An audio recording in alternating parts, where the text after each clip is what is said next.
Em nome do Pai que me criou, do Filho que me resgatou, do Espírito Santo que me santificou.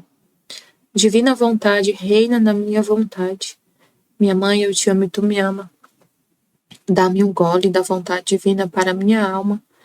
Me abençoa, Mãe, para que todas as minhas ações sejam feitas diante de vossos olhos maternais. Amém. Suprema Majestade, eu venho em sua vontade divina, em nome de todos, do primeiro ao último homem que existirá na terra, para dar a ti as homenagens que tens direito, as adorações, os louvores, o amor que cada criatura lhe deve, as ações de graça, fazer todas as reparações por todos e por cada pecado. Venho, Senhor, na tua divina vontade, dou-te a minha vontade humana, por meio do imaculado coração de Maria, que possui todos os dons e os frutos da divina vontade. Dai-me, Senhor, a tua divina vontade. Vem, divina vontade, nesta ação que estou a fazer e em todas as ações que eu farei durante este dia. Amém, Fiat. Vinde, Espírito Santo, vinde por meio da poderosa intercessão do Imaculado Coração de Maria, vossa amadíssima esposa e nossa mãe. Amém. Vinde, Espírito Santo, vinde por meio da poderosa intercessão do Imaculado Coração de Maria, vossa amadíssima esposa e nossa mãe. Amém. Vinde, Espírito Santo, vinde por meio da poderosa intercessão do Imaculado Coração de Maria, vossa amadíssima esposa e nossa mãe. Amém. Então vamos continuar a estudar o Livro do Céu nesse primeiro dia do ano, começar o ano fazendo o que é mais importante, né? Que é esses conhecimentos sobre a divina vontade. É tão maravilhoso, primeiro dia do ano, dia de Maria, Mãe de Deus e nossa Mãe. Então, que a Senhora venha, Mãe, para iluminar a nossa mente, para entender as verdades do Fiat e deixar a vida divina sempre crescer na nossa alma, desenvolver essa vida divina na nossa alma. Que, como Jesus falou no Livro do Céu, que a Luísa fez uma pergunta interessante para ele no volume 19. Ela falou assim, ela estava pensando, né, em tudo que Jesus falou, como viver na divina vontade, tanta coisa que ele falou, a ordem que é necessária para viver na divina vontade, o que deve ser feito. E aí ela falou, como que as pessoas vão viver, como que as criaturas vão viver na divina vontade, ela falou assim, se eu que tomo da fonte, que é o próprio Jesus, ela via Jesus falando para ela, eu tomo da fonte e não consigo fazer tudo, tipo assim, não consigo. É melhor ler o jeito que ela falou, porque eu vou ficar falando que ela não falar do jeitinho que ela falou, né? Mas foi no volume 19. Ela falou, se eu que tomo da fonte não consigo chegar nas alturas que o Senhor fala, aí ele falou para ela que na criação, que nem tudo que ele na criação ele transborda e faz um monte de coisa que a gente nem usa, que nem todo mundo tem acesso a tudo que foi feito na criação. Tem coisas que a gente nem usa, nem sabe que existe na criação. Mas que tudo isso glorifica ele. Toda a criação glorifica a Deus. Mesmo que não sirva para todo mundo, que nem todo mundo, por exemplo, tome toda a luz do sol. Mas o sol glorifica a Deus. Uma obra tão espetacular glorifica quem a fez.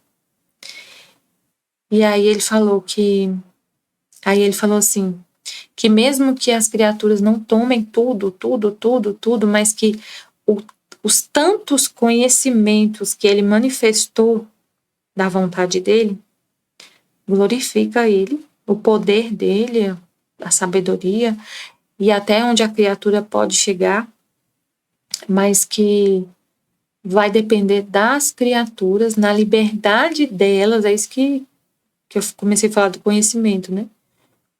Que vai depender de cada pessoa em sua liberdade conhecer. Que ele deu, ele colocou aqui nesse livro um mar de conhecimento infinito. Que vai depender de cada pessoa buscar e receber esse conhecimento. E que de acordo com os conhecimentos que a pessoa receber, de acordo com o conhecimento, a vida divina vai se expandindo. É muito interessante o jeito que ele falou, que ele explicou, quer ver? Aí, logo depois desse trecho, ele fala, nesse trecho do volume 19, que ele explicou isso para a Luísa, né, que depende do tanto que a pessoa conhece, ele fala do trecho que fala dos 4 graus que há na divina vontade. Aquele trecho que fala, um trecho que ele explica os 4 graus. Então, o grau depende do conhecimento, do quanto que a pessoa se expõe ao conhecimento. E aí o exemplo que ele fala dos 4 graus que há na divina vontade é o sol. Ele dá exemplo do sol, de uma pessoa que o sol está lá brilhando, e aí tem 4 tipos de pessoas. Uma pessoa que fica dentro do seu quarto e só recebe os efeitos ali da luz do sol. Uma pessoa que sai, a outra já sai do quarto e se expõe aos raios do sol. A outra que vai para um lugar e como se ela saísse do quarto e fosse para debaixo de uma árvore, por exemplo. Ela não está ali tanto nos efeitos do sol. E uma terceira pessoa que se põe ali no sol de meio-dia e fica até ofuscada, nem consegue olhar para a terra por causa da luz do sol. E uma pessoa que vai até o centro do sol, que é o 4º grau. E esse sol é a luz, é o conhecimento. Então, quanto mais aí, antes, nesse outro trecho, ele falou, quanto a vida divina, ela cresce de acordo com o conhecimento. E aí a pessoa que o sol está lá brilhando para todo mundo. Mas quem se queima no sol é quem vai lá no centro do sol. O conhecimento está aqui brilhando. O livro do céu é esse sol com raios infinitos, luz infinita. E quem mais se expõe a esse sol, mais se transforma nele. Então depende da gente, depende da nossa vontade de se expor ao sol. E é isso que a gente faz lendo o livro do céu. Ele falou aqui, ó. Ela falou assim, foi no volume 19, 23 de julho de 1926. Poderão, ela falou, estava fazendo meus acostumados atos no supremo querer, e diante de minha mente se fazia presente toda a ordem que convém ter na divina vontade, o que se deve fazer e até onde se pode chegar, em suma, tudo o que Jesus mesmo me ensinou e pensava entre mim. Como poderão fazer tudo isto as criaturas? Se eu que tomo da fonte, me parece que não faço tudo. Muitas coisas deixo para trás e não chego àquela altura que Jesus diz. O que será daqueles que tomarão de minha pequena força?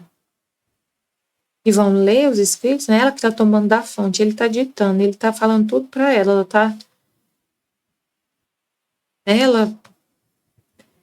ela que está recebendo em primeira mão esses conhecimentos. E aí, como que as criaturas que vão ler depois o livro do céu vão fazer tudo isso? Aí ele fala, minha filha, muitas coisas que criei na criação, nem todas te servem a ti. Então, olha só o que ele fala, né? Ela falou assim, tem coisas que eu não faço, ó, se eu que tomo da fonte me parece que não faço tudo, muitas coisas deixo para trás e não chego àquela altura que Jesus diz. Muita coisa que ela mesma escreveu, que ela recebeu de conhecimento, e ela deixa para trás. E ele falou assim, muitas coisas que eu criei na criação, nem todas te servem a ti. nem as gozas, muitas outras não as conhece. Mas se não te servem a ti, servem aos demais. Então, muita coisa que ele escreveu não serve para a gente. Ela mesma, às vezes, não viveu tudo. Ela está falando, eu não vivi tudo que eu escrevi, que Jesus ditou para ela e ela escreveu. Né? Que ele revelou e está escrito aqui. Muitas coisas que não servem para ela servem para a gente. Servem para outras pessoas. Não serve para ela, mas serve para outras pessoas. Interessante. Se não as goza e as conheces, tu gozam e conhecem os demais. E se as criaturas não tomam tudo, todas servem à minha grande glória e para fazer conhecer minha força, minha majestade, meu grande amor e a multiplicidade de tantas coisas criadas, fazem conhecer a sabedoria, o valor do artífice divino, que é tão hábil que não há nada que não saiba fazer.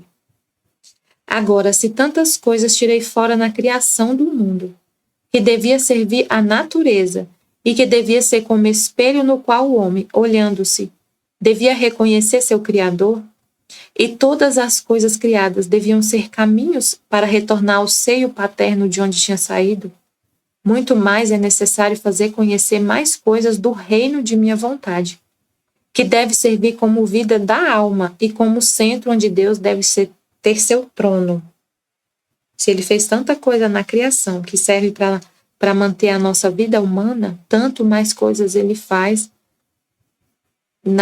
mais ele manifestou no reino da divina vontade, que serve como vida da nossa alma.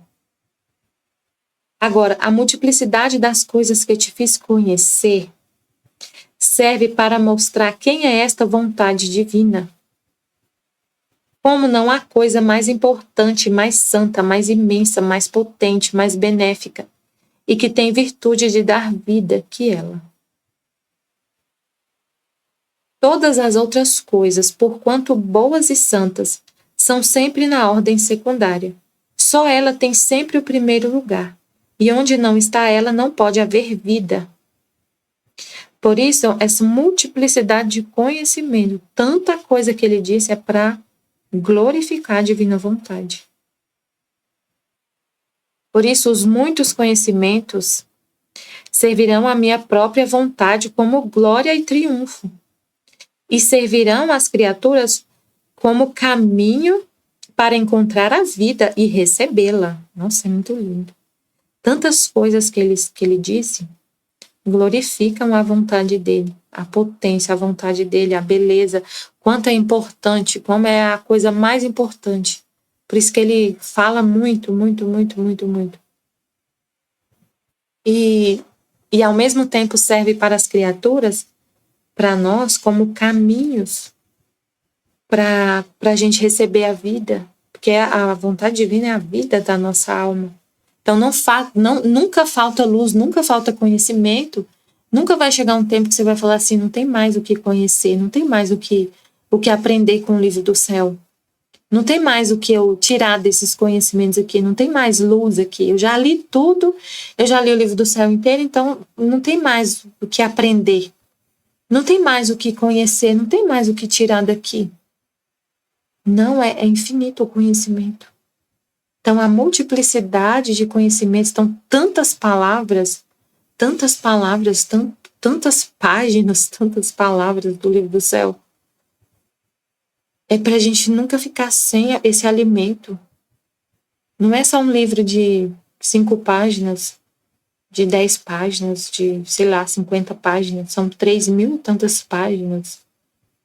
E quanto mais a gente lê, mais luz sai. É um sol que brilha infinito.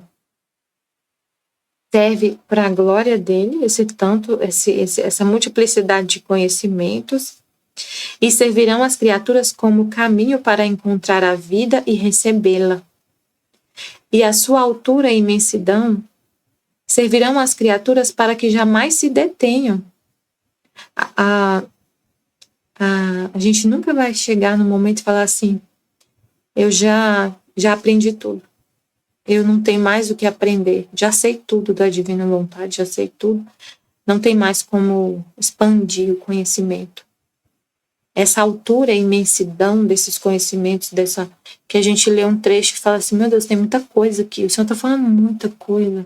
Tem um mistério profundo aqui nessas palavras. Essa imensidão, essa altura, essa grandeza, é pra gente nunca se deter, nunca parar de ler, de tentar entender, de buscar. Sempre se manter no nada, né? A gente não sabe nada. Quanto mais eu leio, mais eu penso que eu não sei nada. Parece que eu não li. Parece que eu não... Não tem fim, né? Não tem fim. Não tem fim. Mas que sempre caminhe para alcançá-la. Ela é tão grande, imensa, infinita, que eu nunca vou falar assim, eu já alcancei tudo que eu podia alcançar. Ela é infinito. E a sua altura e imensidão servirão... Não, mas que sempre caminhe para alcançá-la, por quanto possam. E a multiplicidade dos conhecimentos servirá à liberdade de cada uma para tomar aqueles que quiserem, tá vendo? Isso que ele estava falando. São múltiplos conhecimentos, é um livro, meu Deus, múltiplos conhecimentos. E serve para a liberdade de cada uma para tomar aqueles que quiserem. Para receber. Porque cada conhecimento contém a vida. E se rompe o véu do conhecimento, encontrarão dentro, como rainha, a vida da minha vontade. Olha só o que ele está falando. Cada conhecimento contém a vida. A vida da vontade divina está no conhecimento.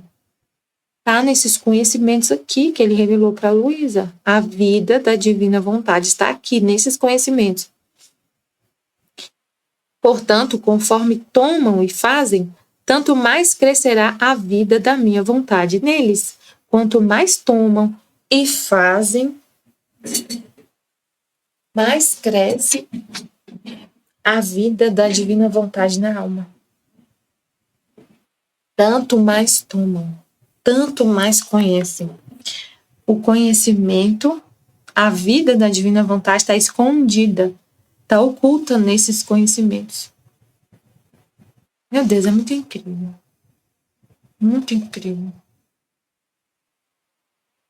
A vida da divina vontade está oculta nesses conhecimentos.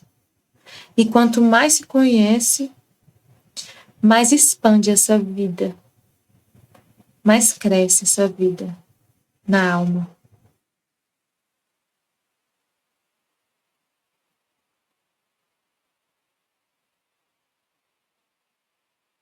Tanto mais, se rompe o véu do conhecimento, encontrarão dentro, como rainha, a vida da minha vontade. Portanto, conforme tomam e fazem, tanto mais crescerá a vida da minha vontade neles. Incrível, gente. Por isso, ser atenta em manifestar os méritos, as riquezas infinitas que possui, a fim de que o céu de meu querer seja mais belo, mais atrativo, mais majestoso, como o é, que o céu da criação. A fim de que, arrebatados por sua beleza, pelos bens que contém, possam todos suspirar, ouvir a viver no reino da minha vontade. Quanto mais a gente conhece, se aprofunda nesses conhecimentos, mais a gente quer viver na divina vontade. Mais arrebatados ficamos com a beleza da vontade divina. Incrível.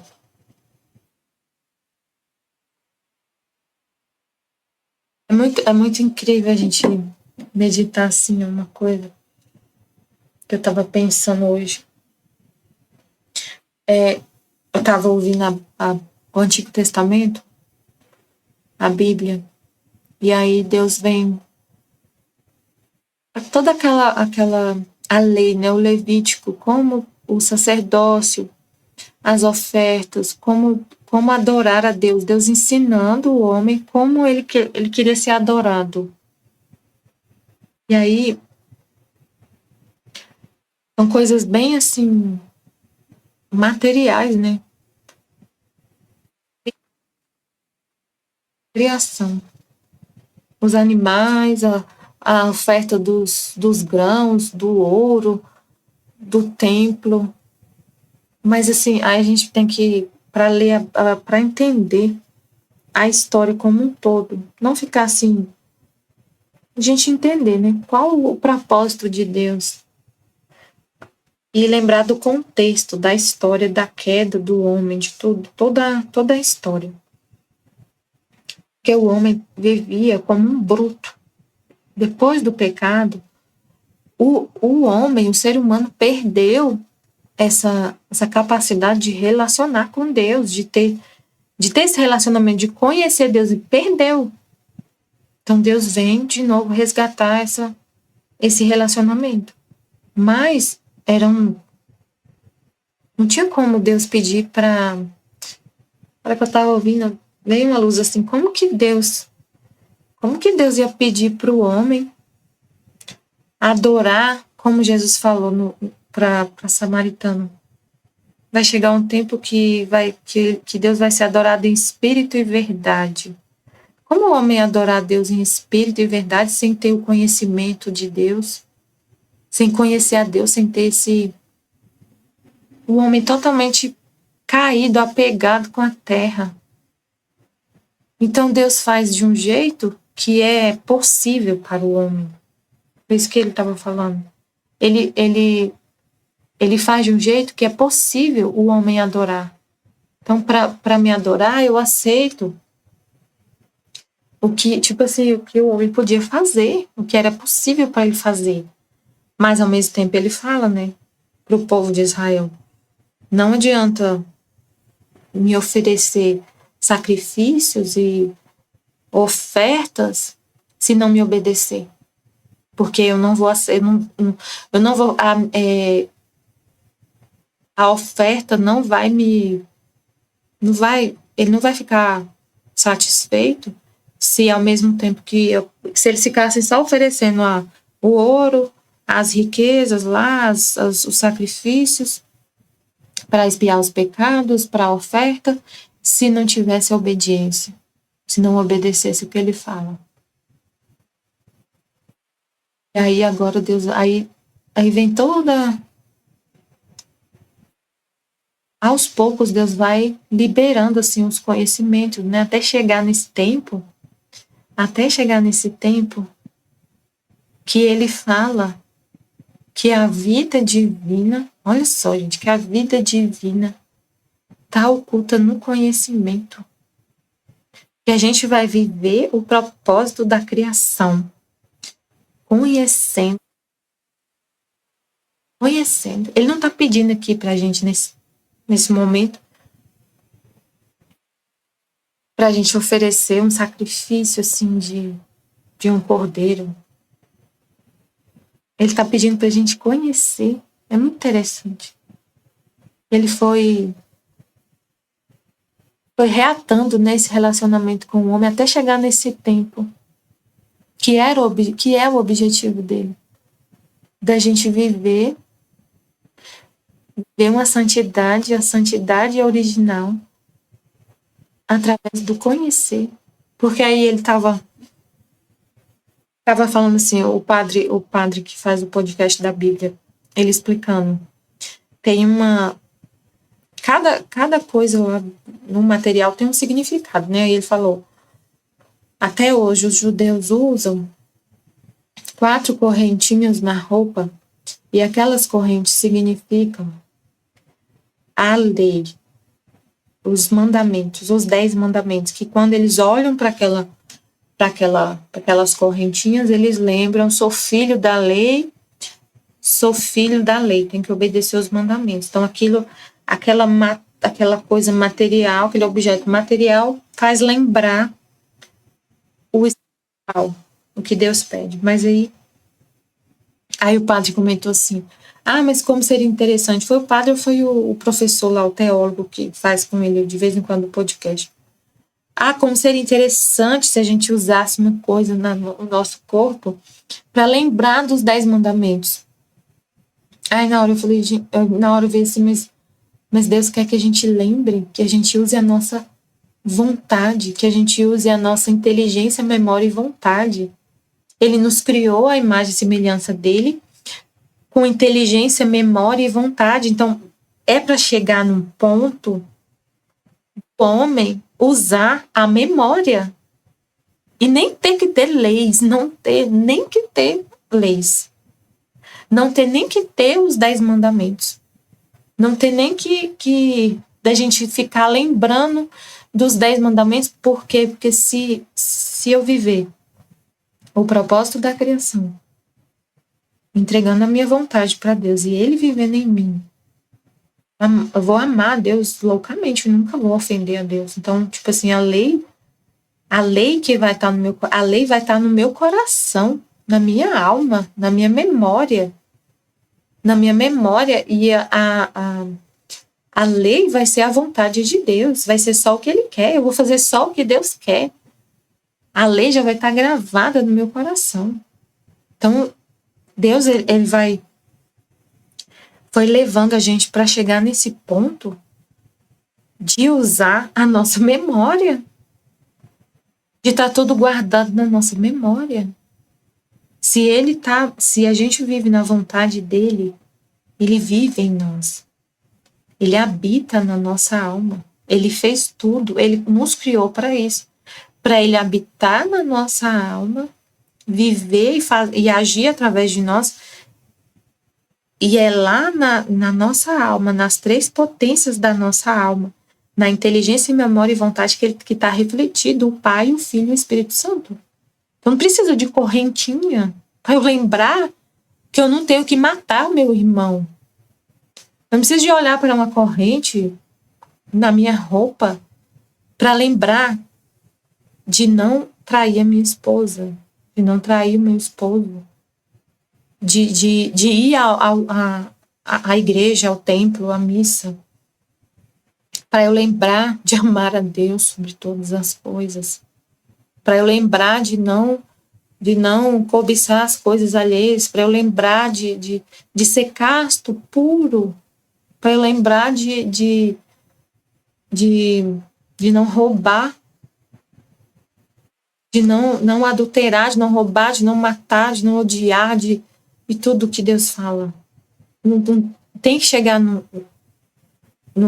nível, assim, tipo assim, no nível que a gente viva realmente o propósito da criação e não tem que ter as coisas.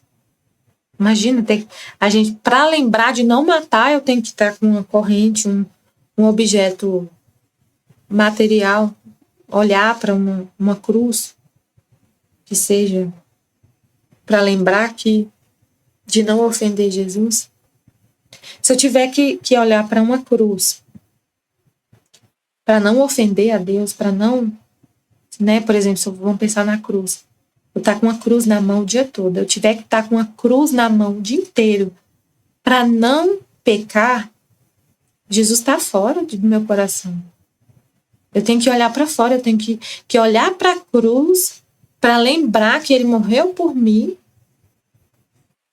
que por causa que ele morreu por mim, que ele me resgatou, que ele me salvou, que ele me ama, eu tenho que olhar para a cruz de madeira. Ele quer que a gente tenha a imagem dele na nossa memória 24 horas, não saia. E assim eu nunca vou. Vai virar assim, tipo assim, vai se tornando natural. Porque você ama de verdade. Não quer ofender. Não quer ofender a Deus. Não precisa ter um objeto assim, humano, material, madeira, para lembrar de não matar, de não roubar, de não me prostituir, de não, sabe assim.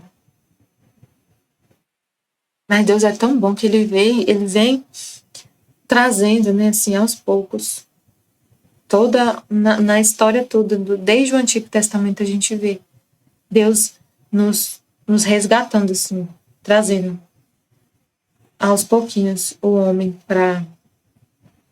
de volta para o propósito da criação. Não é isso, é o conhecimento. É no conhecimento que está oculta a vida divina. E quanto mais conhecemos essas verdades aqui, mais a vida divina se desenvolve na nossa alma e cresce. E depende de cada pessoa. Ele deixou bem claro aqui. Depende da liberdade de cada um. Os caminhos estão abertos, o sol brilha, tem a multiplicidade de conhecimentos infinito aqui. E vai depender de cada um tomar o quanto queira, de acordo com a liberdade, a vontade de cada pessoa. Você vai tomar o quanto você quiser desses conhecimentos.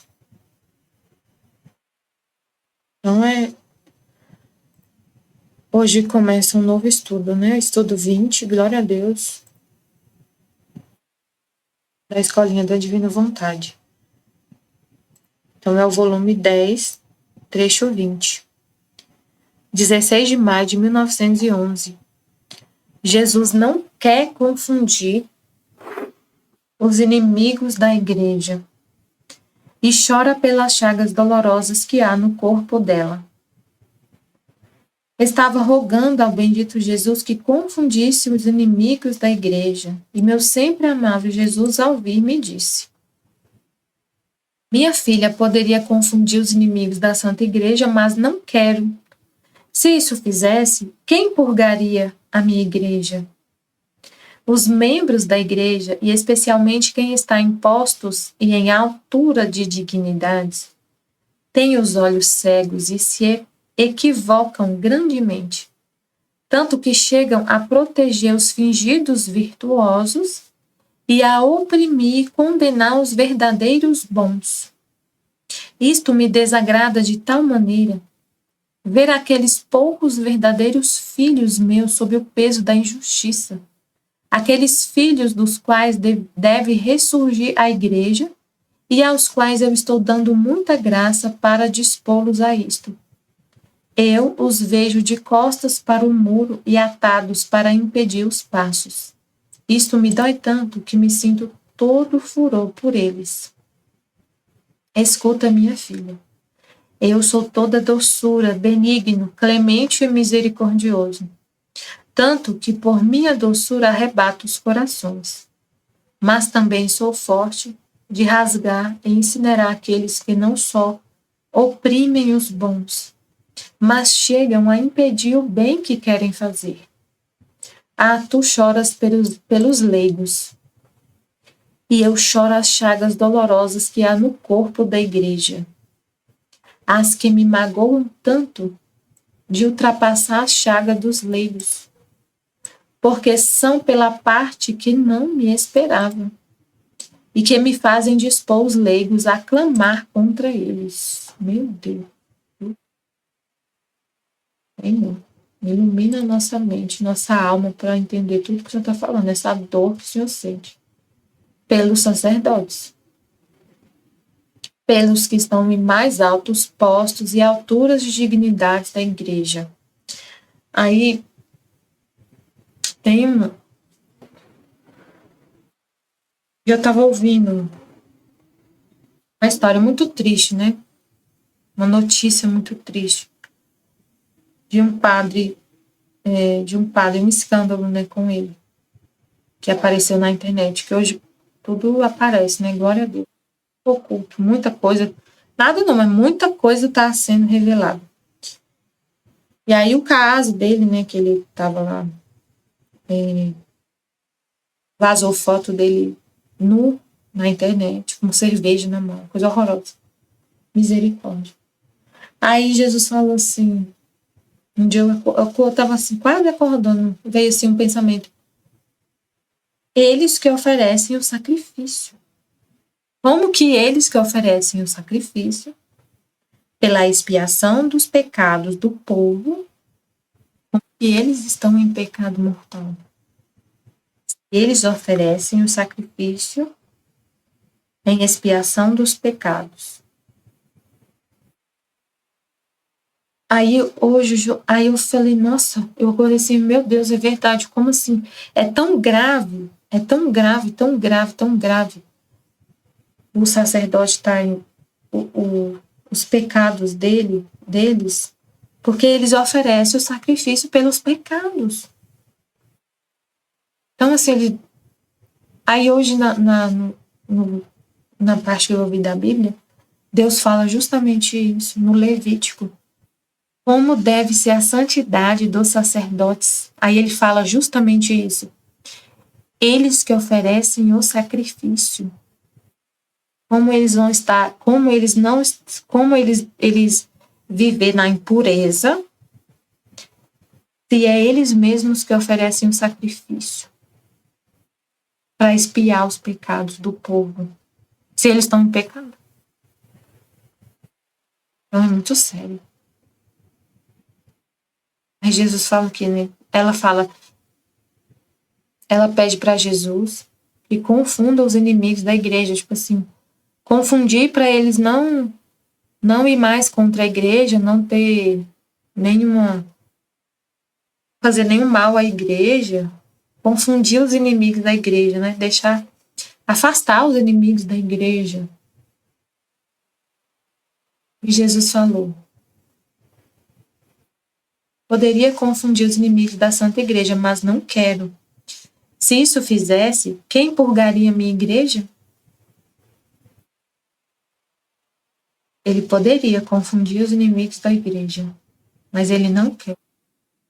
Que é justamente o sofrimento que traz os inimigos da igreja que purga esses membros, que purga esses sacerdotes que vivem em pecado, que traz um sofrimento, né? Um sofrimento que purga.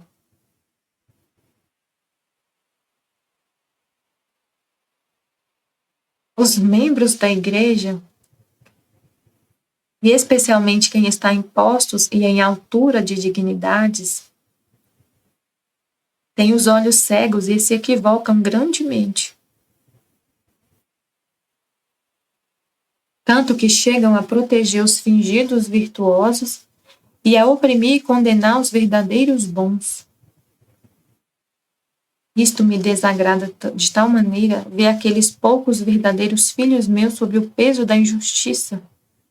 Aqueles filhos dos quais deve ressurgir a igreja e aos quais eu estou dando muita graça para dispô-los a isso, a ressurgir a igreja. Eu os vejo de costas para um muro e atados para impedir os passos. Isto me dói tanto que me sinto todo furor por eles.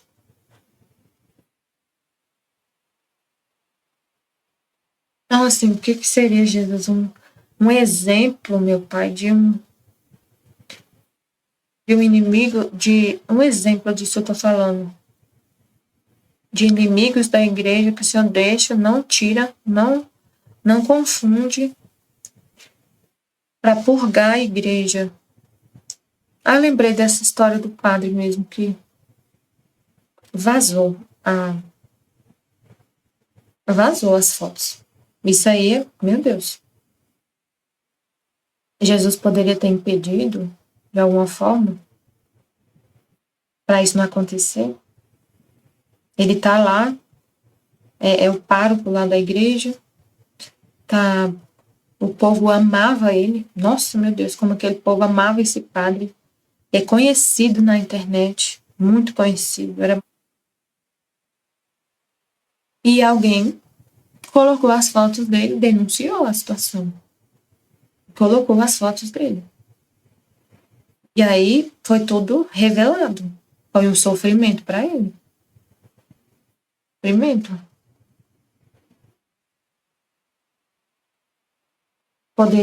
Jesus poderia impedir isso, não deixar que isso acontecesse, não permitir que isso acontecesse. Mas ele não quer. Ele quer que tudo seja revelado. E aí foi tudo revelado e ele sofre as consequências, né? Ele não tá lá mais sendo... Não sei como tá a situação, mas o povo agora não tá lá. O saco dele, fazendo, tipo assim, né? Modo de falar, puxando o saco dele, mas... Né? Do jeito que era, né? Não tem mais isso. Ele estava lá vivendo uma vida dupla e o povo cuidando dele e ele fez isso. Então é um sofrimento. Se Deus não permitir esse sofrimento de tudo ser exposto, de tudo ser revelado, as coisas vão continuar acontecendo por trás por trás dos panos. Todo esse sofrimento, tudo que a gente vê, então, tudo que a gente vê que está acontecendo é permissão de Deus? Tudo que a igreja está sofrendo é permissão de Deus. E ele não quer confundir os inimigos porque tem muito pecado dos membros da igreja. Olha o que ele falou aqui. Os membros da igreja, e especialmente quem está em postos e em altura de dignidades, têm os olhos cegos e se equivocam grandemente. Então, o que ele está falando aqui de... Ele não está falando desse... Ele está falando assim, né? Bispos, por exemplo, pessoas das alturas de dignidade da igreja, não conseguem enxergar quem é realmente bom e quem não é. E persegue os bons e exalta os maus. Tem olhos cegos e se equivocam grandemente. Tanto que chegam a proteger os fingidos virtuosos e a oprimir e condenar os verdadeiros bons.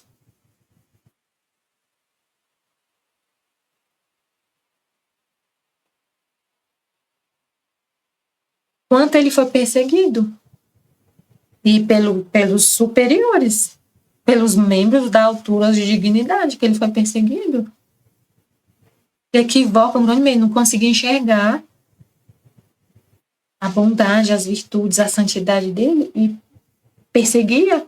Quantos santos a gente vê na história da igreja perseguidos eu lembrei na hora que eu estava lendo, eu lembrei da Santa Faustina. Os verdadeiros bons que quer fazer o bem, que tem uma missão que foi dada por Jesus para ela fazer, e ela era perseguida pela madre superiora. Pela madre dela lá, pela a superiora dela. Chegam a proteger os fingidos virtuosos e a oprimir e condenar os verdadeiros bons. Não tem esse olho para enxergar quem é verdadeiramente bom.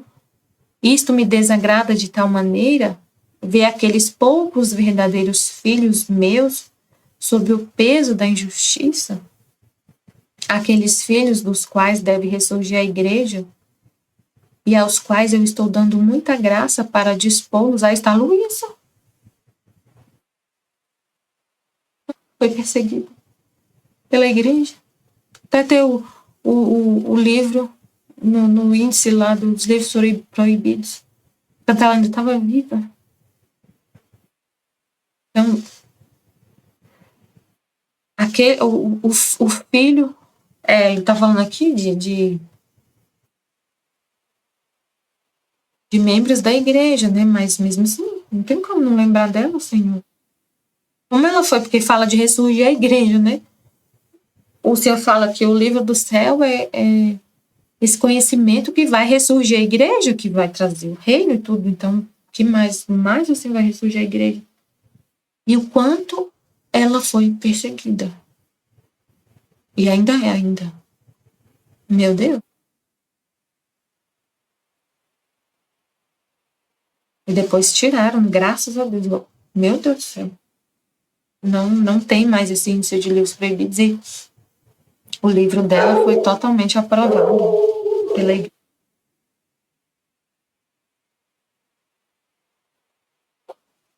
Nossa, meu Deus.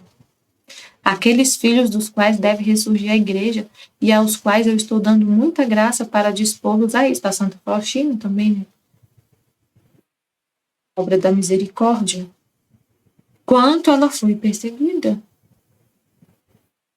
Eu os vejo de costas para o muro e atados para impedir os passos.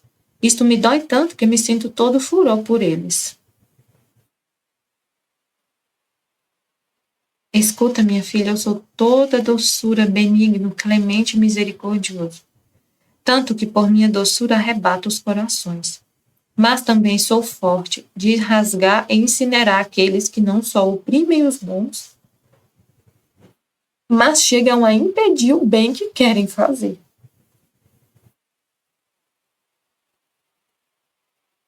chegam a impedir o bem que querem fazer. Imagina, colocar o livro do céu como um livro proibido. Imagina, falar não podemos, não pode, é um livro que não pode ser lido. É impedir um bem. Meu pai do céu. Impedir o maior bem, que é o reino da vontade divina.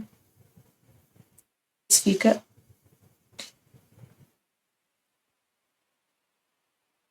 desse jeito. Ele é doçura, benigno, clemente, misericordioso. Mas também é forte de rasgar e incinerar aqueles que não só oprimem os bons, mas chegam a impedir o bem que querem fazer. Ah, tu choras pelos leigos. E eu choro as chagas dolorosas que há no corpo da igreja. Que me magoam tanto de ultrapassar as chagas dos leigos. Isso é tão assim, meu Deus, né? E a gente vê os leigos fazendo coisas assim, e pensa, nossa, quanto Jesus fica ferido, quanto pecado, quanta ofensa, mais os pecados dos membros da igreja que faz mais o coração dele chorar e dói o coração dele. Porque são pela parte que não me esperava, que se consagraram a Deus, que fizeram votos, que foram ungidos numa cerimônia incrível, solene, ungidos, ordenados para serem sacerdotes e magoam Jesus.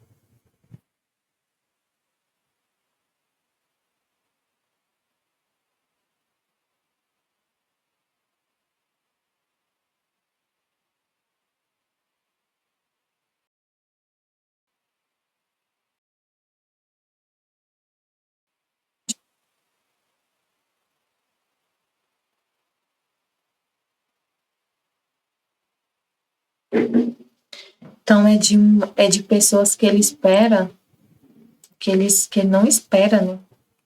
Que me magoam tanto de ultrapassar a chaga dos leigos, porque são pela parte que não me esperava e que me fazem dispor os leigos a clamar contra eles. Meu Deus.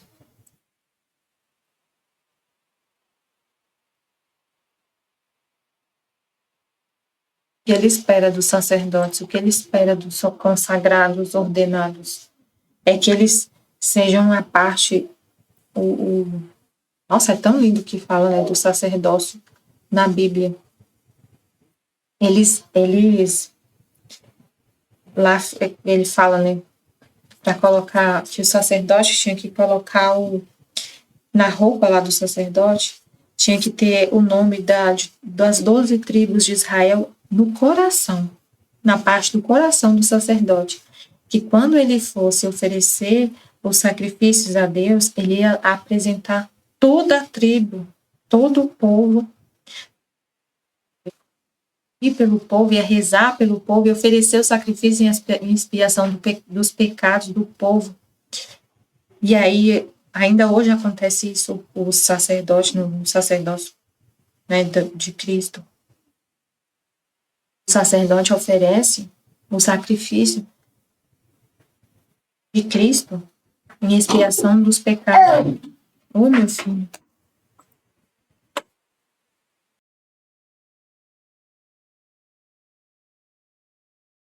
Mamãe tá gravando o vídeo. Daqui a pouco mamãe vai lá, tá? Pegar um chumbo. Vai lá, depois mamãe... Mãe, olha.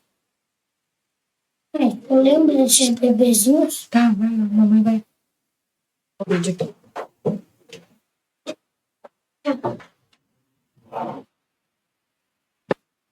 Então, o que ele espera do sacerdote? O que ele espera? Ele espera que ele seja um representante ali para estar diante dele, de Deus, em nome de todos, para levar todos na presença dele. E o que eles fazem? Muitos fazem. Ofendem a Deus. Magoam. São inimigos de Deus. Espera isso, não é isso que ele espera deles. Então, tu choras pelos leigos e eu choro as chagas dolorosas que há no corpo da igreja, as que me magoam tanto de ultrapassar as chagas dos leigos, porque são pela parte que não me esperava, e que me fazem dispor os leigos a clamar contra eles.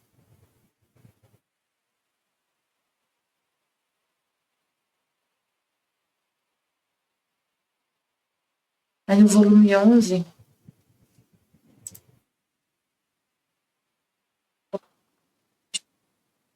de maio de 1912. A alma na vontade de Deus é um objeto moldável. Esta manhã, o meu sempre amável Jesus, vendo-me muito oprimida, fez-me beber do seu coração e depois disse-me: minha filha, se um objeto é duro e se lhe quer fazer um buraco, lhe dá outra forma. Se arruína ou fica feito em pedaços. Em troca, se é macio ou de algum material moldável, se pode fazer o buraco, pode dar-lhe a forma que se quer, sem temor que se possa romper. E se quisesse dar de novo sua forma original, sem nenhuma dificuldade, o objeto se prestaria a tudo. Assim é a alma em minha vontade. É um objeto moldável, e eu faço dela o que quero. Agora a firo, agora a embelezarei, agora a engrandeço, e em um instante a refaço de novo. E a alma se presta a tudo, não se opõe a nada. Eu a levo sempre em minhas mãos e me agrado dela continuamente. Meu Deus, incrível. É muito importante entender isso. Ter esse objeto moldável nas mãos de Jesus e deixar ele fazer o que quiser com você. É muito importante entender isso. Quando ele fala isso, assim, a alma que vive na vontade divina, você tem que, gravar assim. Ele grava, né, na nossa alma tudo que a gente lê, que a gente, como ele falou, a vida divina está oculta nesses conhecimentos, mas a gente tem que buscar conhecer, de acordo com a nossa liberdade. Então você busca e vai, e medita esses conhecimentos, e lê, e medita e partilha. E essas verdades vão sendo escritas no fundo da nossa alma. Aí essa informação que é importantíssima. Porque não é só assim a gente conhecer, entender e ter gravado no fundo da nossa alma esses conhecimentos como informação que você tem que guardar. Não é só isso. É viver. É viver. É saber disso e viver isso. E deixar Deus fazer o que quiser. E se ele está fazendo, você está num momento de obscuridade ou de... Ele te, como ele falou, que ele te engrandece ou te embeleza, te fere, então você sofre, você é engrandecido, é humilhado, sofre, é esquecido, tudo. Aí você não tem que pensar assim, viver na divina vontade é uma glória, assim, é uma coisa, é uma vida, assim, de sempre eu vou estar, assim, muito, muito, muito... Um exemplo, assim, você pensar, você rotular, sabe? Colocar um rótulo, viver na divina vontade é uma felicidade, é difícil, porque é claro que é sempre felicidade, mas é sempre, você pensa assim, é sempre... Eu pensando, Jesus, me ajuda. Sempre Jesus vai estar assim falando na minha mente, luzes, o tempo todo, 24 horas. O tempo todo, e nunca vai faltar, mas ele sempre fala, mas assim, pode ter um momento que ele se esconde tanto na nossa alma que é ele fazendo através de você e você não...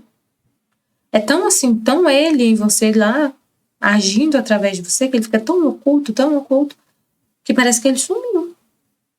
Mas ele não deixou de estar aqui. Então, mas você tem que entender assim, tudo que acontece é um nada. Tudo que acontece é ele. E você não tem que se opor a nada. É uma situação de humilhação. Você aceita. Se é uma situação em que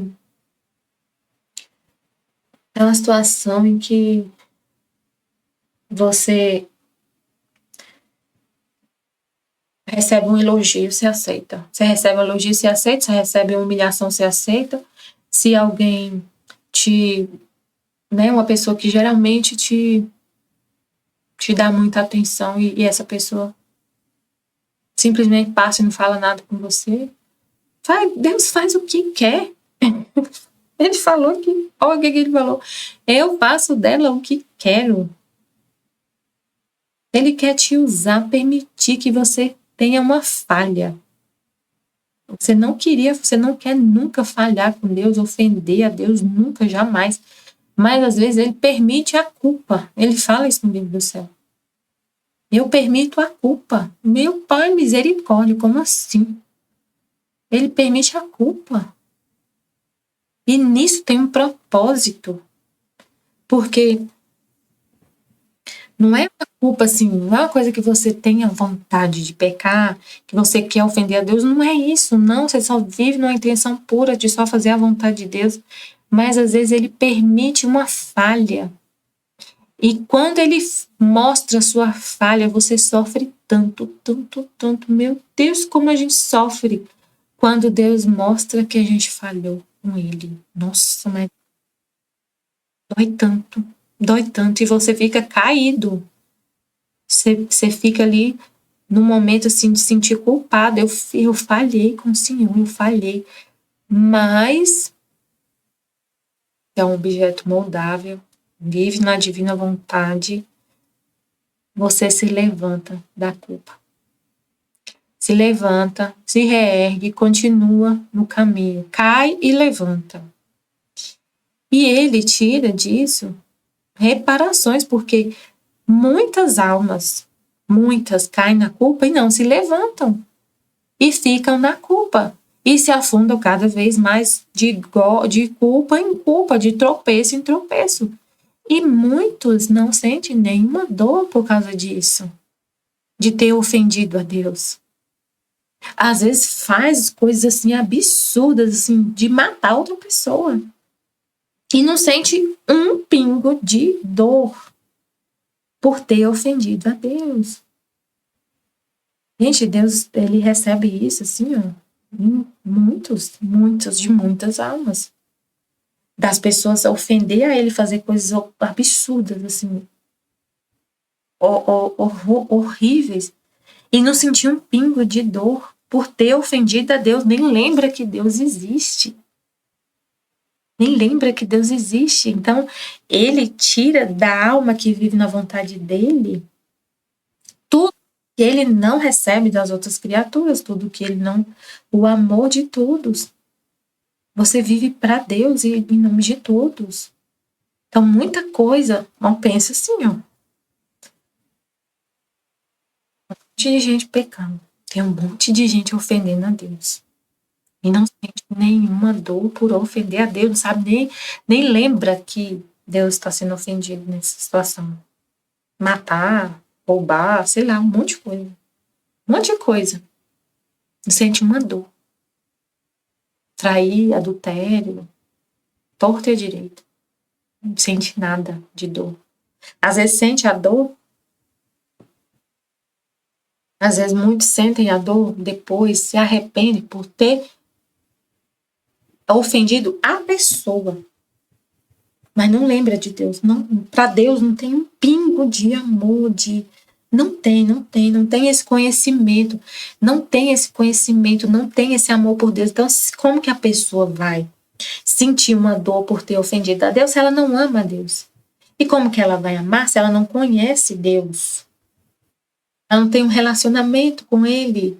Se ela não está aqui lendo o que você está lendo, ela não está conhecendo tudo isso que a gente está conhecendo aqui. Não conhece, não. Então, como que ela vai sentir dor pelo pecado? Ela não tem amor por Deus. Porque você vai sentir a dor por uma pessoa que você ama. Às vezes ela vai sentir a dor por ter ofendido, por exemplo, uma causa de adultério. ela vai sentir a dor um homem adulterou. Às vezes vem aquele arrependimento, mas ele se dói por ter magoado a esposa. Porque ele tinha ali um amor por ela e uma fraqueza, acabou, enfim, pelos filhos, pela família. Mas por Deus não tem, porque não tem o amor, não tem o conhecimento, não tem, então. E ele vai para o filho da divina vontade e permite uma culpa, uma coisinha de nada. Uma coisa assim, não é matar, não é roubar, nada disso.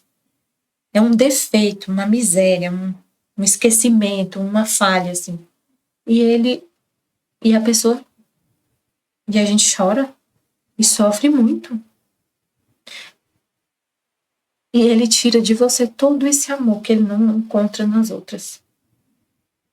E você cai, se sente culpado. E a gente às vezes sente uma culpa. Mas assim, um arrependimento tão profundo, mas tão profundo. Mas tão profundo, porque você está vivendo isso em estado das almas, assim. Cai em você. E aí você sente nossa, por causa do amor que você tem por Deus, do conhecimento, do que é a vontade dele, do que ele quer, de quem é ele, do que o propósito para o qual você foi criado, porque ele criou tudo. Então você tem tudo isso na sua alma. Então você sabe aquela falha ali, nossa, dói muito. É uma reparação imensa. Então ele faz o que quer. Ele faz o que quer. Um erro, uma coisa que você erra, que você fala errado, no nosso grupo acontece muito isso. Muito. Do livro do céu. E a gente, às vezes, numa partilha, vai partilhando o livro do céu. E aí você fala uma coisa que não é certo, não é daquela forma que Deus falou, né? Tem uma falha ali, tem um erro. Mas aí Deus aproveita disso, né? Você não teve intenção de magoar, de ofender a Deus, não. Você estava ali fazendo sua partilha, estudando o livro do céu com todo interesse e atenção de fazer a vontade de Deus, de viver na vontade de Deus, de fazer o que Ele quer. Mas aí tem uma falha, um erro. E aí Ele usa esse erro, essa falha, para trazer luzes incríveis, assim, para todo mundo do grupo. Ele usa da sua lerdeza, da sua falha, da sua dificuldade de entender, para trazer muitas luzes, muito conhecimento.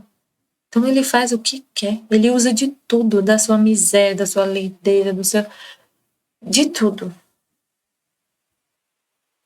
Faz o que quer. Você tem que se deixar. E não ficar, e sempre ficar no nada, né? É importante demais ficar no seu nada. Eu não sou nada. Assim, se eu falhei, é normal, eu não sou nada. Deus faz o que quer de mim. Ele engrandece, me faz entender tudo, mas em algum momento ele vai fechar o véu e eu não vou entender o que ele está falando aqui. Eu vou pegar o trecho para ler, para fazer a partilha, para fazer a escolinha, e não vou entender nada. E vou conseguir só ler o que está aqui, só o trecho mesmo, porque não vem nada. Eu não consigo entender nada e eu tenho só para falar: amém, filha, te faço o que o Senhor quiser. Me use como o Senhor quiser. Faz o que o Senhor quiser, como ele falou aqui. Eu faço dela o que quero. Nesse momento, eu quero esse objeto, essa alma ignorante. E é isso. É isso que ele quer. E você fica no seu nada. Amém. E com esse conhecimento, eu sou nada, Deus faz de mim o que Ele quer, eu sou uma alma que é um objeto moldável nas mãos dEle, Ele faz o que quer. Agora afiro, embelezo, engrandeço, e em um instante arrefaço de novo, volta pro nada. Arrefaço de novo, volta pro nada, remexa. Aí tem outro texto que ele fala que ele é um agricultor, que a nossa alma é a terra onde ele trabalha. e que ele remexe a terra, ele passa aquela máquina na terra para jogar a semente, aquela, sabe quando tem a terra que está preparando a terra para plantar, aí passa aquele arado e faz aquelas covas, e ele faz isso na nossa alma e fere a terra para jogar a semente. Fere a terra para jogar a semente, coloca a camada de terra, aí a rega, colhe os atos e depois ele remove tudo e você fica num nada, parece que não está entendendo nada e às vezes fica confuso. Ele faz o que quer. De tempos em tempos ele colhe, depois vem ferir para plantar de novo. E ele fala que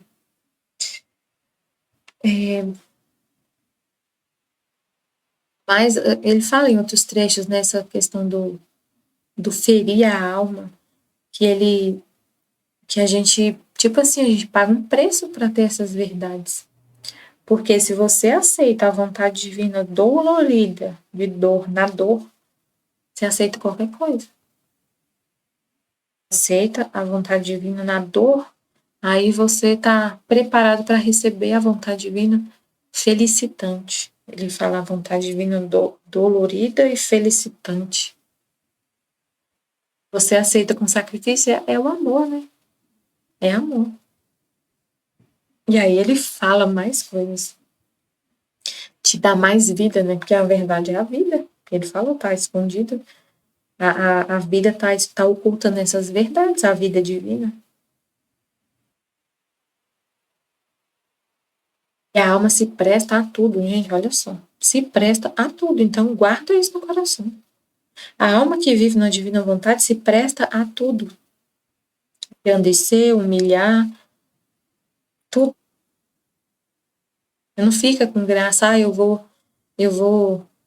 não vou mais conversar com essa pessoa, porque toda vez que eu chego perto dessa pessoa, ela me elogia, então eu não vou mais conversar com essa pessoa. Veja só Deus. Que tem isso também, a gente. Quem vive na santidade das virtudes, por exemplo, vive assim, ó. A santidade é baseada nas virtudes. Aí, por exemplo, a pessoa baseia a santidade dela na humilhação, na humildade. Então ela corre de quem elogia. Foge dos elogios e ela vê aquela pessoa que está elogiando como um demônio que está chegando perto dela para tirar ela do caminho da santidade. Então, por exemplo, você vive na santidade das virtudes, na humildade. Se alguém te elogia, você fala, é o demônio. É o demônio. Nunca mais vou conversar com essa pessoa, porque é o demônio. Me tentando, é o demônio me tentando para eu cair no pecado e querer elogio. Na divina vontade não tem que você ver. É tudo.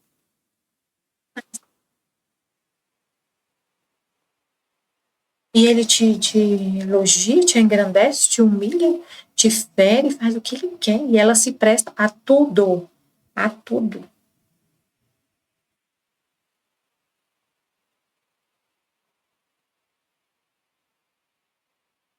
Assim, na nossa vida, né? Prática, assim. Se eu fosse pensar assim, eu não. Se eu fosse pensar na santidade das virtudes, por exemplo, eu não aceitaria ser. Eu não aceitaria trabalhar onde eu trabalho. Eu não aceitaria pensar, não, isso é uma tentação para eu poder ter um cargo assim, mais. Um cargo de ser chefe. Então eu vou viver em pecado. Porque eu vou estar numa situação que as pessoas puxam meu saco, né? Tem tudo isso. Então eu vou fugir disso. Então eu vou fugir de qualquer situação que eu possa estar numa situação da pessoa me elogiar. Ou de eu querer alguma coisa, tipo assim.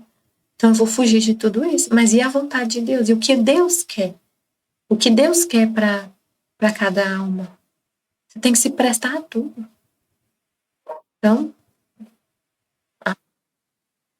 é Ele que quer. É Ele que quer. Então eu vou, é Jesus em mim que tá.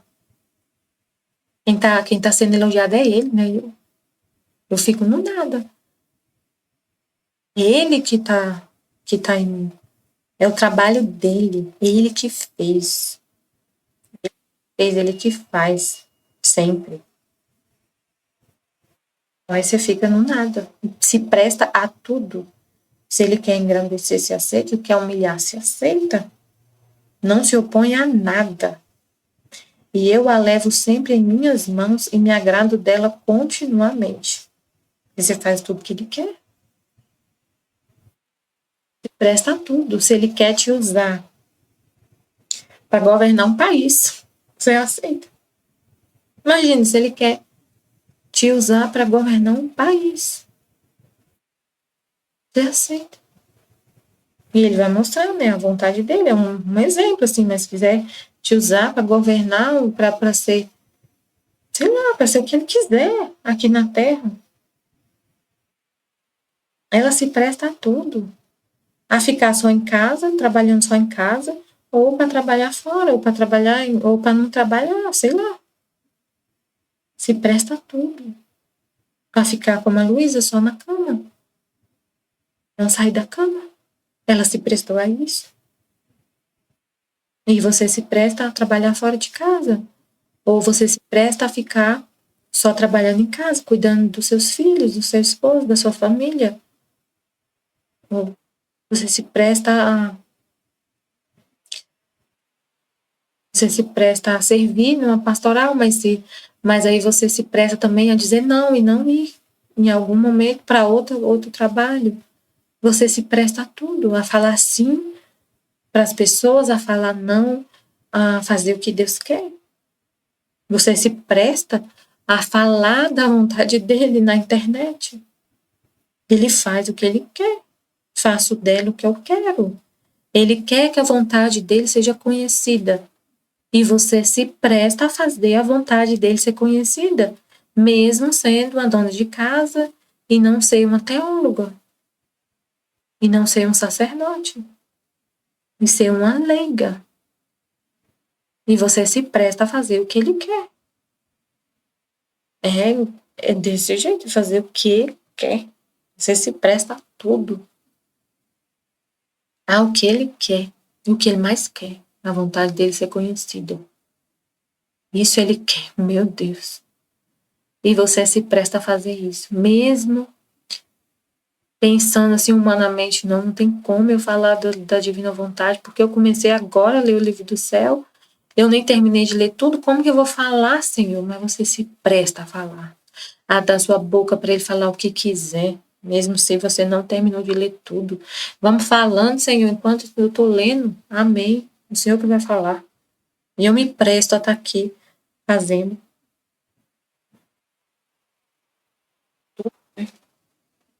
A alma na vontade de Deus é um objeto moldável. Ele faz o que quer.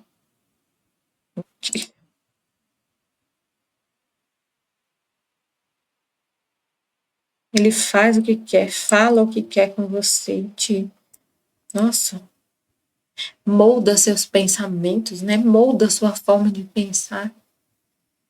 Molda a sua forma de pensar, de ver as coisas.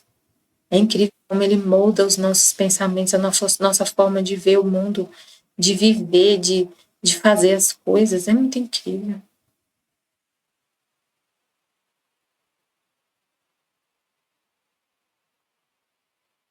Volume 12. Atos feitos na divina vontade são sóis que iluminam a todos e servirão para fazer que se salve quem tenha um pouco de boa vontade. 28 de setembro de 1917.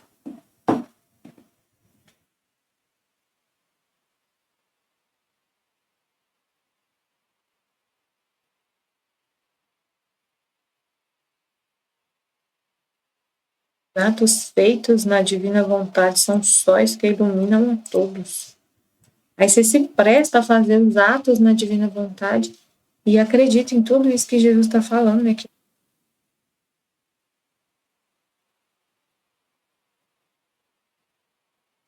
Tudo que ele fala. Os atos feitos na divina vontade são sóis que iluminam a todos. Ele molda a nossa, assim, como que a gente Ele falou, né? A alma se presta a tudo. E é ele que faz. Você se presta a tudo. É uma alma moldável. E é ele que está fazendo os atos. É ele que está fazendo os atos, não é você. Você se presta tanto a tudo que você se presta a dar a sua vontade para ele fazer tudo através de você. Então, a alma tem que ser tão assim, abandonada e viver tão abandonada de se prestar à vontade de Deus que está, a Deus vir fazer o ato, ele que faz os atos através de você. Esses atos, que é ele que faz com a vontade dele, ilumina tudo. E servirão para fazer que se salve quem tem um pouco de boa vontade. Continuando o meu estado habitual, meu doce Jesus disse-me: minha filha, as trevas são densas e as criaturas precipitam-se cada vez mais. Aliás, nestas trevas vão cavando o precipício onde perecerão. A mente do homem ficou cega, não tem mais luz para olhar o bem, senão só o mal. E o mal o inundará e o fará perecer. Assim, onde acreditava encontrar salvação, encontrará a morte. Ah, minha filha, a minha filha.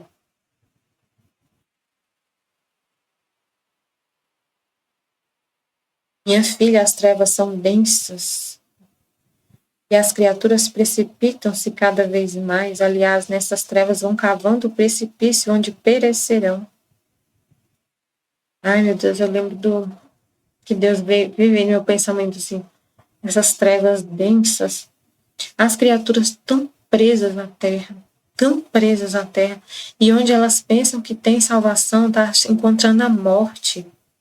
Gente, quantas pessoas estão assim, a gente vê na política, né? Quantas pessoas mostram que estão confiando em homens, na terra, no humano, nas riquezas, no triunfo humano, na glória humana, na riqueza, na prosperidade humana, nas coisas humanas. Gente, quando as pessoas ficam assim, enlouquecidas, como que eu falo? Enlouquecidas, assim, totalmente apaixonadas por uma pessoa humana, pensando que, nossa, essa pessoa for essa pessoa que estiver governando o mundo, estiver governando o país, a gente está salvo. Vai estar tudo salvo. Vai estar tudo bem quando essa pessoa X estiver governando o país, estiver governando o Estado, estiver governando a ONU. Quando colocar essas pessoas que falam essas coisas, a gente vai estar tudo bem. Onde pensa que está encontrando a salvação, está encontrando a morte. Porque elas estão querendo um rei humano. E Jesus já disse desde que veio, meu reino não é deste mundo. E até hoje as pessoas querem um reino deste mundo. Um reino deste mundo. Aqui na terra. Mas, Senhor, mas não é aqui na terra o reino da divina vontade, né? Não é aqui na terra, meu Pai. Não é aqui na terra, Senhor. Que venha o teu reino, que a sua vontade seja feita assim na terra como no céu. Não é para ser aqui na terra? É, mas é espiritual. Não é humano.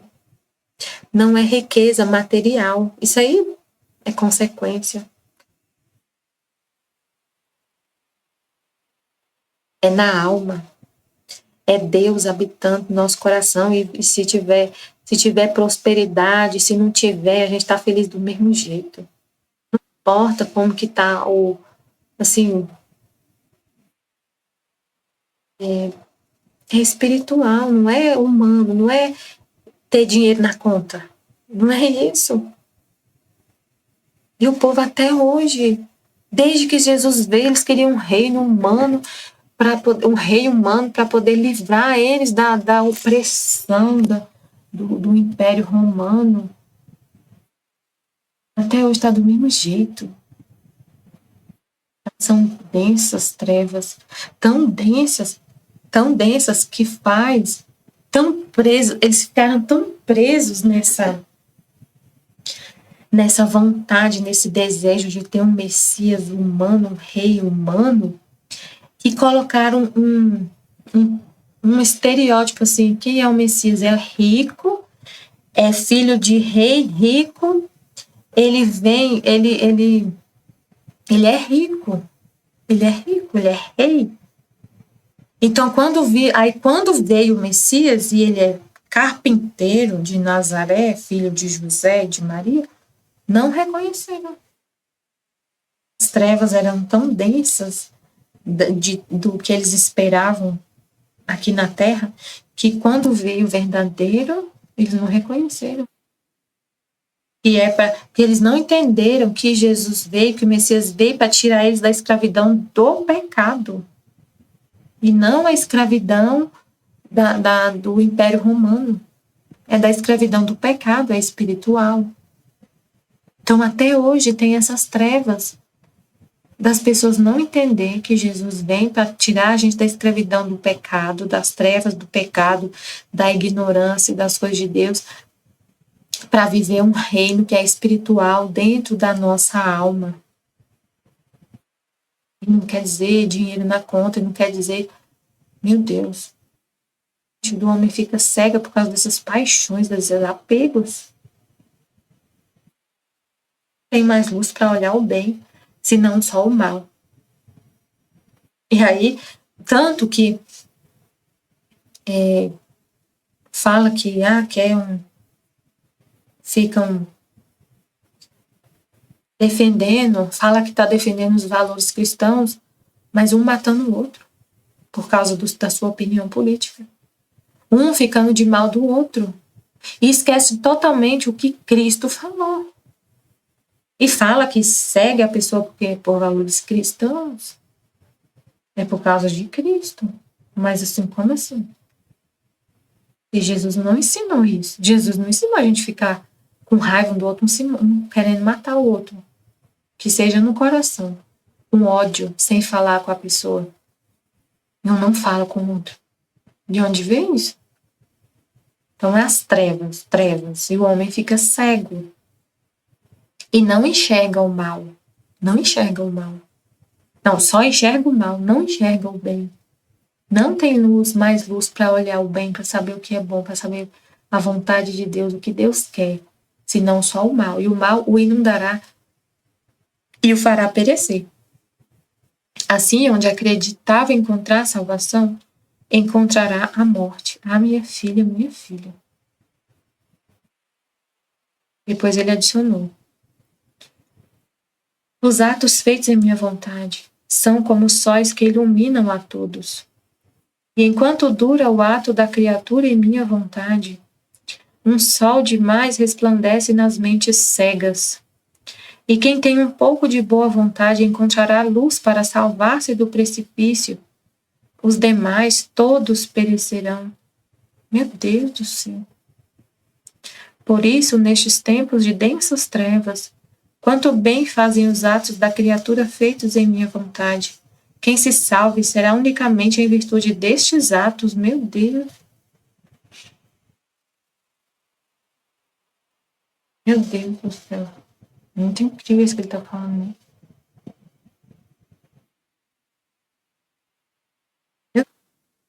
Profundo isso que ele falou. Os atos feitos em minha vontade são como sóis que iluminam a todos.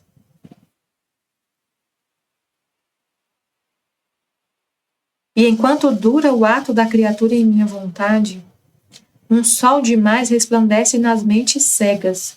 Então, no exato momento que a gente está aqui fazendo um ato na vontade divina de falar do livro do céu, de meditar nessas verdades, de entender essas verdades, retirar essa vida que está oculta nesses conhecimentos. É um ato na divina vontade. Muitas mentes estão sendo iluminadas, mentes cegas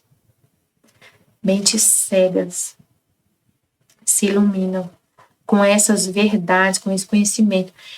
Essa é luz, o que ilumina uma mente cega? O que ilumina uma mente cega? É o conhecimento. E o que a gente está fazendo? Meditando esses escritos, trazendo conhecimento para a terra, para as almas. iluminando as almas. É o orvalho benéfico que ele fala.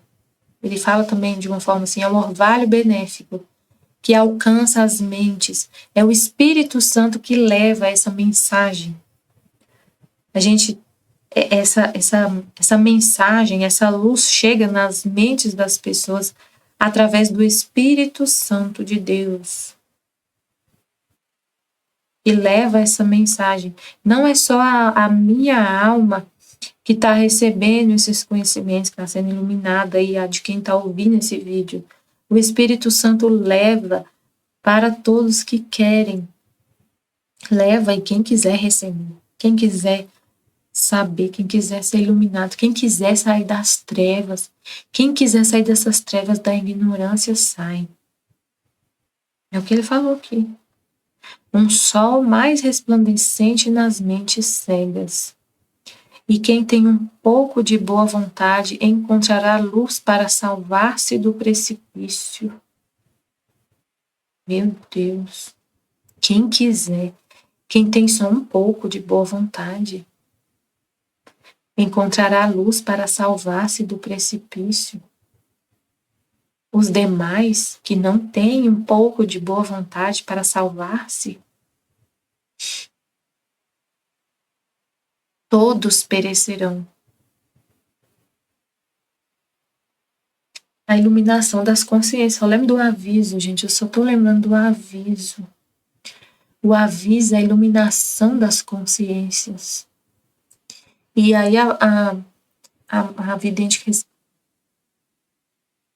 o conhecimento do aviso, ela fala que tem gente que não vai se converter, mesmo com a iluminação da mente.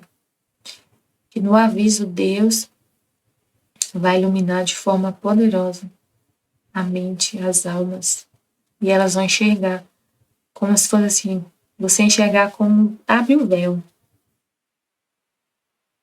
E mesmo assim tem gente que não vai se converter. E aí os atos feitos na divina vontade já faz isso, né? O Espírito Santo ilumina a mente cega.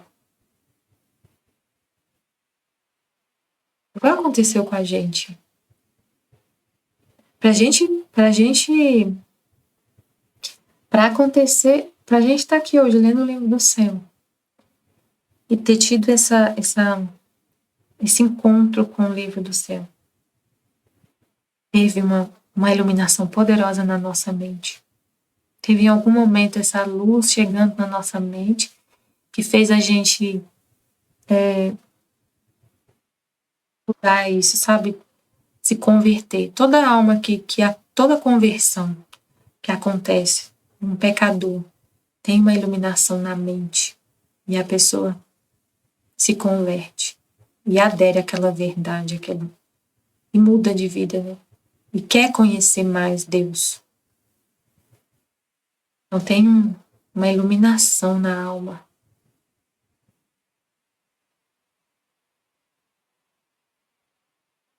Quem tem um pouco de boa vontade encontrará luz para salvar-se do precipício. Os demais todos perecerão.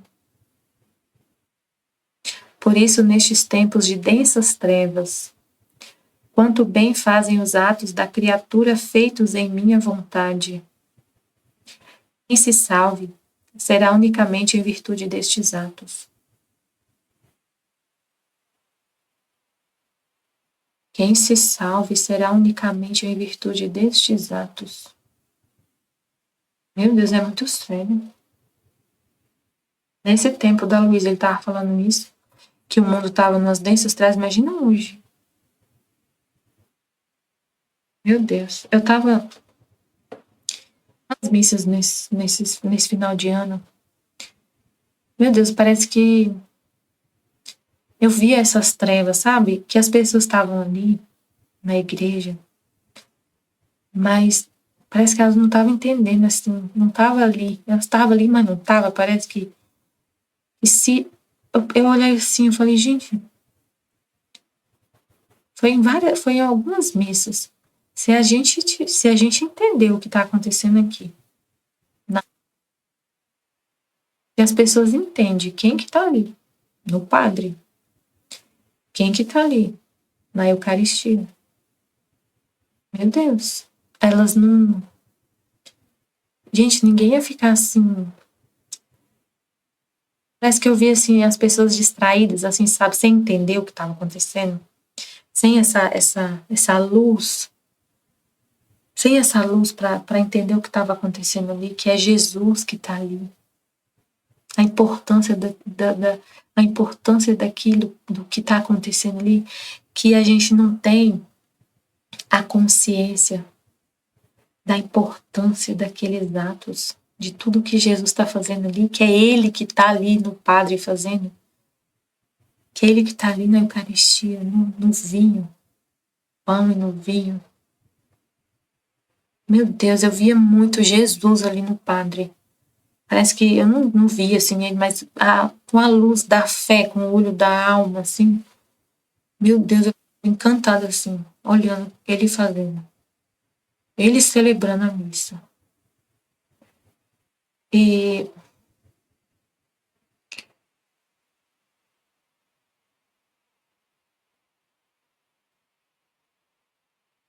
a gente vê as pessoas tão assim, o mundo, meu Deus, numa situação tão complicada. Tantas trevas, tantas trevas. E os atos feitos na vontade divina, quem se salve será unicamente em virtude destes atos.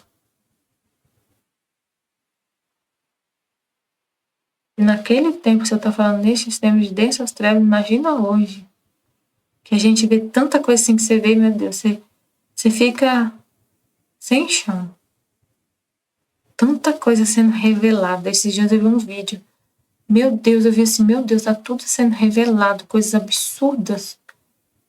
Um pastor, era um pastor de uma igreja, não sei aonde, não lembro onde. Gente, na semana depois do Natal, a esposa dele entrou no culto. Ela falou, eu não sou convertida. Ela até explicou depois. Ela falou, não sou convertida. Ela entrou no culto, pegou o microfone e falou e denunciou que o pastor, o esposo dela, estava tendo um caso com a levita, não sei, eles usam esse termo, a levita, como se fosse a que guarda a lei, né, os mandamentos. A levita, a que é a que entende da lei, e deve ser a que explica para as pessoas.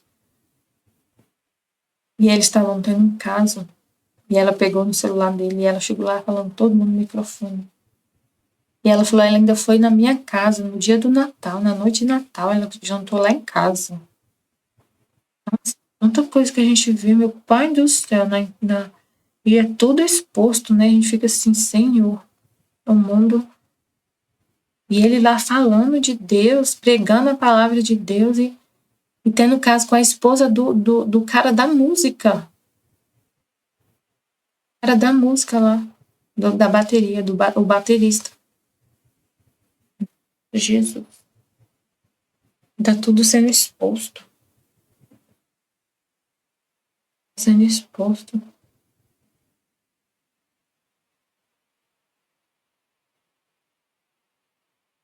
Por isso, nestes tempos de densas trevas, quanto bem fazem os atos da criatura, feitos em minha vontade.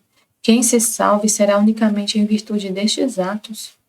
Que se a pessoa, com essas verdades, volta para a verdade, né? A alma, a mente que é iluminada por Deus, pelo Espírito Santo, ela volta para a verdade, se converte. Quantos, né, que a gente vê casos de conversão de pessoas assim incríveis que viviam uma vida totalmente, meu Deus, totalmente nas trevas mesmo. Até a Aline estava contando, eu não vi o vídeo, mas ela falando do cara que era assassino e ele comia as pessoas. Ele era um canibal. E ele foi pra cadeia e um pastor, pra cela dele, rezando, rezando, rezando, e ele se converteu. Então, assim, É isso aqui. É o que Jesus está falando. O Espírito Santo iluminou a mente lá do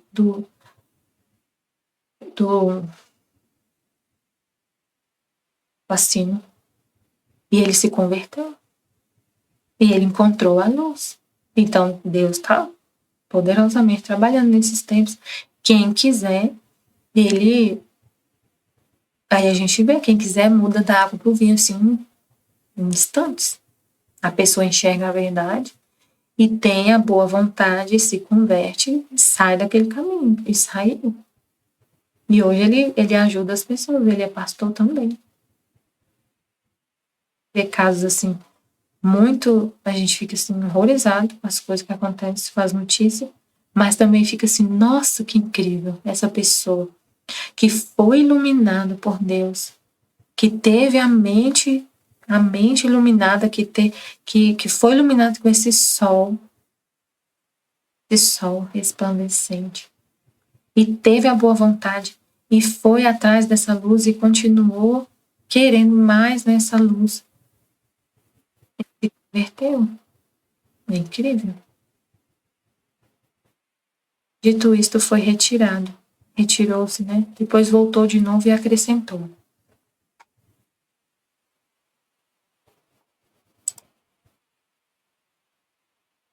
A alma que faz minha vontade vive nela.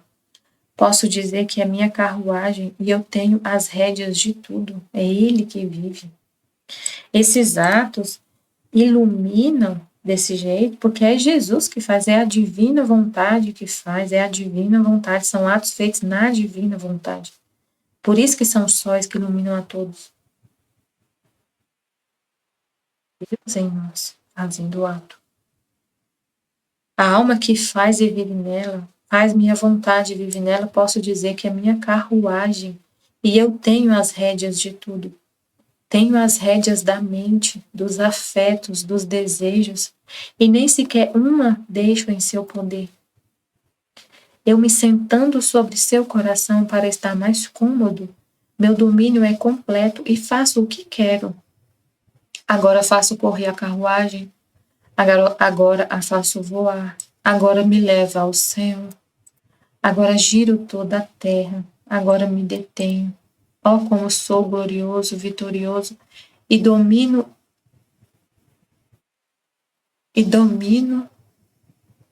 e impero. Tá faltando uma palavra, a letra I aqui, eu fiquei sem saber que palavra é essa, mas é impero. Vitorioso, domino e impero. Que linda. Se depois a alma não faz minha vontade e vive no querer humano, a carruagem se desfaz, me tira as rédeas e eu fico sem domínio, como um pobre rei expulso de seu reino, e o inimigo toma meu lugar, e as rédeas ficam em poder das próprias paixões. Misericórdia, Senhor. Meu Pai do céu.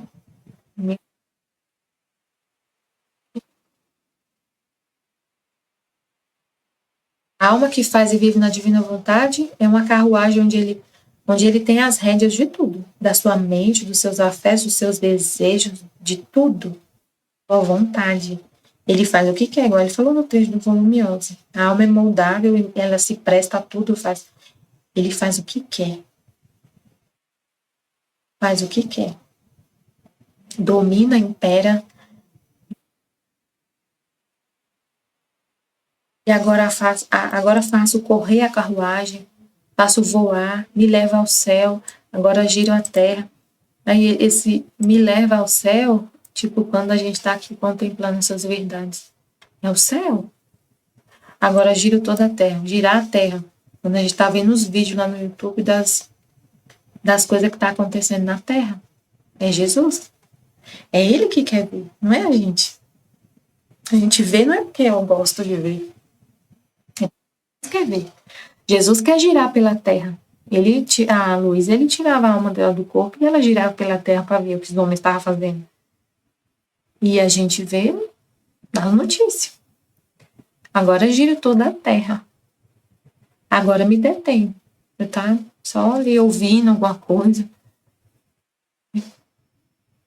Como sou glorioso, vitorioso e domino o império. Império porque ele faz o que ele quer com você.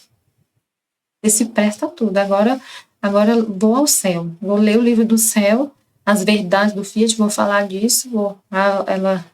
Ele tem as rédeas da sua mente, dos seus pensamentos, da sua inteligência, e da sua voz, da sua boca, para falar o que ele quiser, para expor o que ele quer, para trazer a verdade que ele quer trazer, para iluminar a mente das pessoas, como ele falou, nas mentes.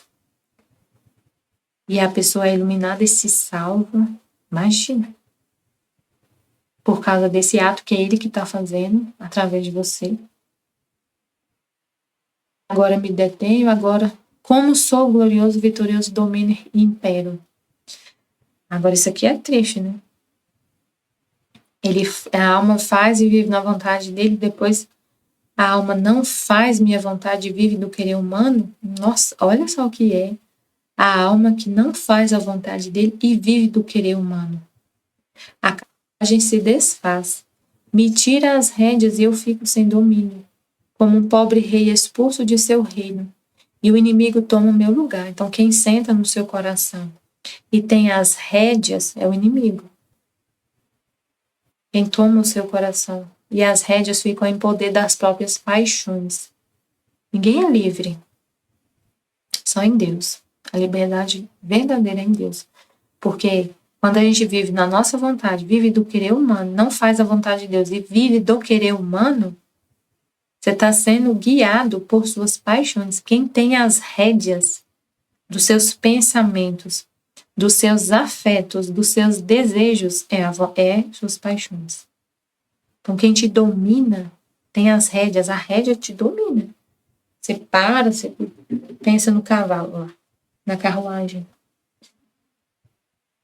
A rédea segura o cavalo, ou faz ele correr bem rápido e quase voar. Então, você domina o cavalo ali com as rédeas. As rédeas é o que vai dominar. Quem vive do querer humano não faz a vontade de Deus e vive do querer humano, quem domina é as paixões. A pessoa não é livre. Quem domina ela é as paixões. Quem tem um vício de qualquer coisa é dominado por esse vício. Você tem um vício de vaidade, você quer ter um corpo perfeito. Você é dominado por essa vontade, por esse desejo. E tudo te leva para isso. Você é dominado, você fica escravo da beleza. Escravo da beleza, escravo. E você trabalha feito um escravo para comprar suas roupas, seus cosméticos, suas coisas de beleza, para fazer sua cirurgia. Você vive por conta disso. Todo o seu tempo, todos os seus pensamentos, todos os seus esforços é para isso. Você não é livre. Está escravo. Mesmo sabendo que sua vida está em risco, se você for fazer uma cirurgia, você vai mesmo assim, porque você não consegue se dominar. Não consegue aceitar o seu corpo ali do jeito que está. Você faz de tudo. Sacrifica até sua vida. Fala disso. Isso é real. Eu vi, foi uma colega minha falando. Eu marquei a cirurgia e Aí eu tava pedindo, olha a conversa, aí eu pedi para Deus, tava sentindo assim uma coisa ruim, eu não tava querendo ir, e eu rezei. Aí eu sentei para assistir o jornal e o médico, eu acho que era o médico que ia fazer dela, ou que fez, eu não sei, uma amiga muito próxima dela, ela estava vendo lá a notícia de um monte de mulher na cidade dela que estava sendo mutilada pelo médico. Estava sendo mutilada. Um monte de mulher falando que, acho que, não sei se era o mesmo médico, acho que não era. Mas era assim, ali, naquele meio ali dela, que estava sendo mutilada. Aí ela foi e falou, aí Deus iluminou a mente dela para ela não fazer. Aí ela foi só adiou. E ele falou assim, não, eu entendi que é só para eu adiar, não é que eu posso fazer depois. Como assim? Você não desistiu ainda depois de Deus ter te mostrado isso? Você pediu para ele te mostrou o que estava acontecendo com a sua amiga próxima. E você ainda vai fazer? Então ela está sendo dominada por esse vício. Quem está tendo as rédeas dos desejos é uma paixão. Então é muito, muito sério isso.